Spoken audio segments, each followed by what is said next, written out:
One of the things that comes up most often when we are talking with leaders or teams about getting to the next level is the idea of culture. So, over the next several weeks, I'm going to provide a series of videos to talk about what culture is, why it matters to your organizations and teams, and really what are the right steps to take if you're serious about improving your culture.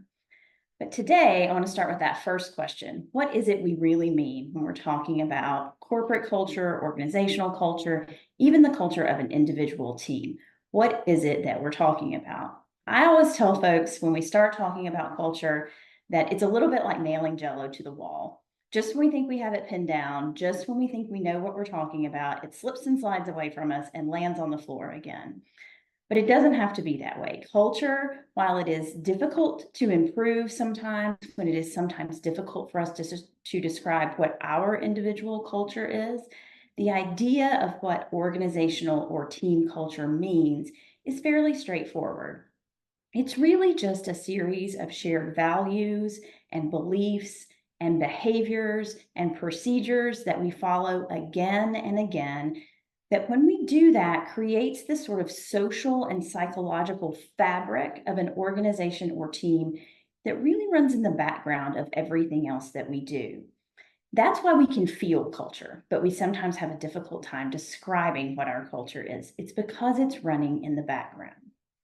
So we often hear leaders say things like, oh, I want to be a people first leader, or culture is really important to me. So I just want you, if you're a leader, if you're in charge of managing a team, to start to think about what it is you're really saying when you talk about culture. I also think it's really important to remember that there are many different ways to create a positive culture. You can have an innovative culture, you can have a people first culture, you can even have a process driven culture.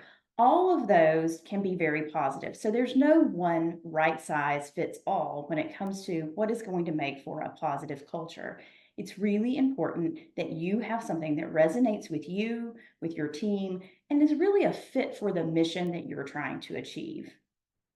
The other thing I would caution you about when you're thinking about culture is to remember that it is largely shaped by the personalities and individual values of those key leaders on the team.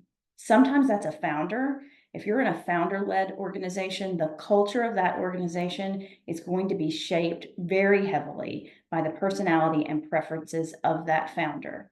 The same is true as if you have a very strong, charismatic CEO, or if you have a very strong, charismatic team leader.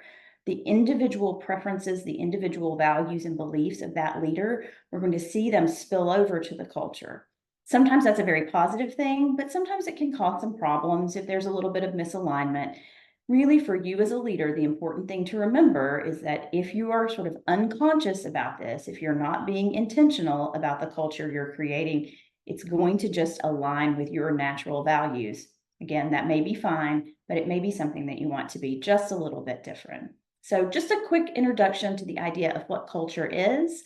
Stay tuned for the next video. We're going to talk to you a little bit about why we care, about why culture is so important to organizations and teams.